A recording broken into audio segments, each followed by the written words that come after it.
vous dites tous, ben, c'est fait, c'est parti, ils ne votent pas, c'est gagné. Mais c'est pas le cas. C'est pas le cas. Voilà. Donc, ce que je voulais vous dire, c'est ceci. Nous avons eu l'occasion de rappeler d'abord qu'on vit dans un contexte, et vous le savez toutes et tous mieux que moi, on vit dans un contexte où on se rend compte aujourd'hui à quel point les décisions et les recommandations surtout qui sont faites par la Commission européenne vers les différents pays de l'Union européenne et vers les différents pays de la zone euro ont une importance sur les décisions qui sont prises à l'intérieur des politiques fédérales, à l'intérieur des politiques nationales. Nous avons aujourd'hui pris connaissance des recommandations qui sont faites par la Commission européenne vers la Belgique dans le cadre du semestre européen et autres. Et qu'est-ce qu'on constate?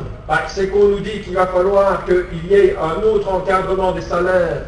Et comme par hasard, il y a un arrêté royal qui date déjà du 29 avril, qui encadre différemment les salaires et qui va entraîner un blocage des salaires dans les 2 ans qui viennent. On nous dit qu'il faut qu'on travaille différemment sur la norme salariale à l'intérieur de l'Europe. Et comme par hasard, on veut revoir la loi de 96, qui est justement en Belgique la loi qui détermine la norme salariale. On nous dit qu'il faut prendre des mesures structurelles plus importantes en Belgique pour réduire les déficits.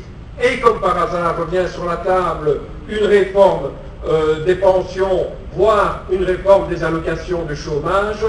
Et comme par hasard, aujourd'hui, on ne remplace plus qu'un fonctionnaire sur 3 qui part à la pension. Je pourrais continuer comme ça de nombreux exemples pour vous dire à quel point on constate que lorsque des décisions sont prises au niveau d'un gouvernement fédéral, elles ne sont bien souvent que la simple transposition des recommandations qui viennent de la Commission européenne, qui, pour rappel, est quand même un outil qui n'est pas démocratiquement élu. Deuxième élément, puisque nous étions ici au niveau du Parlement wallon, nous avons voulu aussi dire que la région wallonne, les régions de toute façon dans ce pays, et la région wallonne peut-être encore plus particulièrement, risquent d'être encore plus impactées par les décisions qui vont être prises si ce traité budgétaire est adopté. En effet, à partir du moment où ce traité est adopté, et ici je sais que je suis devant une assemblée de militants et vous connaissez les textes dont on parle, à savoir par exemple d'imposer aux pays qui vont ratifier à l'intérieur de la zone euro ce traité, d'imposer à ces pays de ne pas pouvoir avoir plus que 0,5% de déficit budgétaire. Et lorsqu'on est avec ce genre de décision, ce genre d'obligation, immanquablement, dans les budgets 2014, 15 et 16 qui vont suivre au niveau de la région wallonne, il va falloir couper dans toute une série de dépenses. Il va falloir couper dans toute une série de dépenses parce que les budgets de la région wallonne ont été équilibrés en 2011, 12 et 13 avec des artifices comptables de façon à faire en sorte qu'on ait un équilibre sans trop toucher à des choses fondamentales. Quoique, rappelons quand même que les budgets des EIP en LNI sont bloqués depuis maintenant 4 ans. Mais aujourd'hui, nous avons la certitude que les objectifs budgétaires et le tracé budgétaire à partir de 2014, si on veut le maintenir, il faudra immanquablement qu'il y ait des coupes claires à l'intérieur d'un certain nombre de budgets. Et je pense ici notamment au budget de la formation, au budget du plan Marshall, au budget des CPS. Au 1er janvier 2015, en Wallonie, nous allons avoir malheureusement entre 20 et 22 000 jeunes qui vont être exclus des allocations de chômage, qui vont aller frapper à la porte des CPS. Et c'est à ce moment-là qu'on va avoir une diminution des dotations aux CPS, une diminution des dotations aux communes, tout simplement. Je l'ai dit, aujourd'hui, une commune sur 3 éprouve les pires difficultés à boucler son budget et est dans de véritables plans de restructuration. Donc, immanquablement, l'adoption du traité budgétaire va encore durcir les choses et va amener des diminutions supplémentaires de dépenses au niveau de la région wallonne et au niveau de la commune. Nous avons voulu rappeler également qu'il faut être cohérent dans la vie. Quand tous les partis politiques, quels qu'ils soient, ne cessent de dire que l'austérité, ce n'est pas une politique en soi, et qu'il faut donner derrière des perspectives aux gens de l'économie, qu'il faut qu'il y ait une politique industrielle au niveau européen, qu'il faut qu'il y ait des investissements infrastructurels au niveau de la région, que sais-je, il est rigoureusement impossible de demander en même temps aux régions et à l'État fédéral d'avoir des budgets avec jamais le moindre déficit, et à côté de cela dire qu'il faut également avoir des investissements au niveau d'une politique économique et industrielle. C'est faux de venir dire aux gens, aux citoyens et aux travailleurs qu'il est possible de faire les deux. Et évidemment que nous ne sommes pas là pour dire qu'on s'en fout de laisser des dettes à nos enfants. Ce n'est pas du tout ça le problème. Ce que nous voulons dire, c'est qu'il ne faut pas s'enfermer dans un carcan et s'empêcher à tout moment, et pour des dizaines et des dizaines d'années, de pouvoir de temps en temps avoir l'un ou l'autre déficit pour pouvoir relancer l'activité économique. Et ici, entre nous camarades, on peut quand même rappeler que si nous connaissons une situation budgétaire particulièrement compliquée au niveau du pays et au niveau des régions, ce n'est pas la faute des travailleurs. Pendant des années, dans les années 80 et 90, nous n'avons pas vécu au-dessus de nos moyens. L'État belge a eu son endettement qui est passé de 130 à 80%. Ce sont les travailleurs, ce sont les allocataires sociaux de ce pays qui ont été saignés à blanc une première fois pour diminuer l'endettement du pays, et c'est un travail qui a été fait, je dis, sur le dos de l'ensemble de la collectivité de ce pays. Et si on est repassé de 80 à 100%, et si on se trouve aujourd'hui dans la situation à des traités budgétaires qu'on veut nous imposer, c'est parce qu'il y a une bande d'enfoirés, de banquiers, de spéculateurs, de boursicoteurs qui ont déconné pendant quelques années et qui nous ont permis de trouver l'endettement.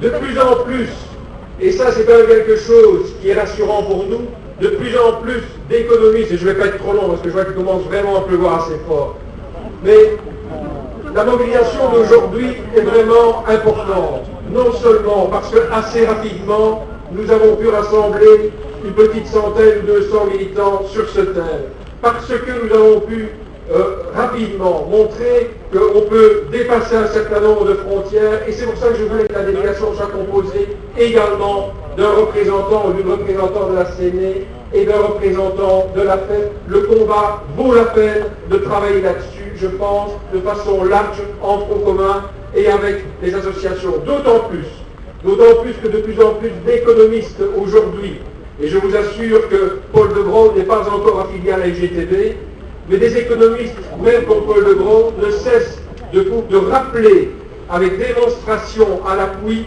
que l'austérité n'est pas du tout synonyme d'une diminution de la dette des pays. L'austérité, et on le voit par exemple en Grèce, entraîne la récession, et quand la récession est présente dans un pays, eh bien l'endettement du pays réaugmente à nouveau, et donc on fait mal aux gens pour rien du tout, on fait mal aux gens et on n'atteint même pas les objectifs qu'on s'est fixés. Je terminerai donc en disant le dernier élément important dans notre mobilisation, et elle va continuer. Le dernier élément important, c'est de rappeler que le processus, comme il est en train de se passer aujourd'hui, confisque la démocratie et confisque la possibilité pour les citoyens, face à un dossier qui va nous engager pendant des dizaines et des dizaines d'années, confisque la démocratie et l'expression possible des citoyens. Aujourd'hui, face à ce dossier, nous avons à de nombreuses reprises écrit pour demander qu'il y ait un débat public. Ce qui s'est passé au Sénat la semaine dernière, avec ce vote en stoumening, à la cachette, en catimini, où on aurait bien voulu avoir un débat entre sénateurs et sans la moindre présence de citoyens, c'est quelque chose que nous ne pouvons absolument pas accepter, et ça ne peut pas se répéter. Et donc, au moins, une chose à moitié positive de cette rencontre. Il va y avoir dès aujourd'hui, alors que ce n'était pas à l'ordre du jour, une décision, nous dit-on, la vérifiera demain, prise à l'intérieur du Parlement wallon, d'organiser de façon anticipée des rencontres et des auditions des organisations syndicales, des citoyens, des associations, pour que naisse le débat public. C'est un premier pas, mais c'est insuffisant pour pouvoir mettre la pression et pour pouvoir faire en sorte que même si c'est un peu moins en catimini. On ne vote pas ce texte, on n'approuve pas ce texte avant les mois d'été. Nous devons absolument continuer la pression dans les semaines qui viennent. Continuer la pression parce que aujourd'hui, il n'y a aucune raison de se presser et d'adopter, même après quelques débats, ce texte avant les vacances parlementaires. On peut très bien, l'agenda le permet, on peut très bien adopter ce texte au-delà de l'été, en automne, en décembre, et on peut très bien le refuser si on continue la mobilisation. Et donc, dans le cadre de cette mobilisation, nous serons présents le jour où il y aura le débat qui sera organisé au niveau de la Chambre, de façon à se faire entendre et à rappeler nos objections de fond et nos objections de forme. Il y a un débat qui sera organisé au niveau de la CSC à Bruxelles mardi prochain et auquel nous sommes, nous FGTB, également invités et qui doit permettre de continuer à faire le point. Il y aura d'autres moments qui vous seront envoyés. Nous ne devons pas nous contenter de ce que nous avons obtenu aujourd'hui, à savoir le début d'un débat à l'intérieur de l'ONIR. Nous devons absolument continuer la mobilisation avant l'été pour dire et rappeler qu'on a le temps et que si on en discute, nous pourrons tous ensemble constater les énormes contradictions qu'il y a à l'intérieur de ce texte. On ne peut pas avoir une adoption de ce texte à l'intérieur du pays et à côté de cela dire qu'il sera possible d'avoir des politiques d'investissement au niveau économique et industriel. C'est rigoureusement, mathématiquement, comptablement, budgétairement impossible et c'est à nous de le rappeler. Camarades, nous allons continuer le combat et merci à vous tous pour votre mobilisation malgré le temps de chien au canard. Merci. Non, non, non à l'austérité. Non, non, non au TSCG. Non, non, non à l'austérité. Non, non, non au TSCG. Non, non, non à l'austérité. Non, non, non au TSCG.